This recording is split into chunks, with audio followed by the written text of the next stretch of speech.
Thursday రోజు లంచ్‌కొచ్చేసి రొయ్యలు, టమాటా curry చేశాను. మజ్జిగ పులుసు, రైస్.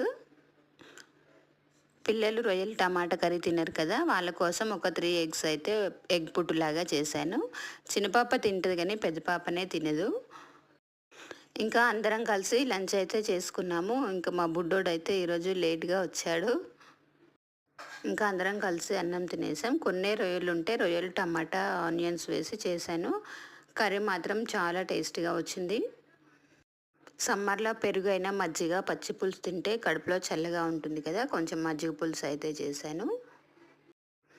ఇంకా మా బుడ్డోడైతే పెరుగన్నం తప్ప ఏమీ తినడు. ఎప్పుడైనా ఒకసారి పప్పుచారు తింటాడు. లంచ్ చేసిన తర్వాత కొద్దిసేపు అయితే రెస్ట్ తీసుకున్నాము. ఇంకా ఈవినింగ్ టీ అయితే పెట్టేసుకొని తాగేసి డిన్నర్‌కి అయితే చపాతీ చేశాను. చపాతీ, ఆమ్లెట్ అయితే చేశాను. ఆమ్లెట్ వేస్తుంటే కటోరా జారి కింద పడిపోయింది. ఇంకా మళ్ళీ మొత్తం క్లీన్ చేసి మళ్ళీ వేసేసాను. చూడండి ఎలా వచ్చిందో. పిల్లలైతే డిన్నర్‌కి ఫ్రైడ్ రైస్ చేసుకొని తినేశారు. వీడియో నచ్చితే లైక్ చేయండి.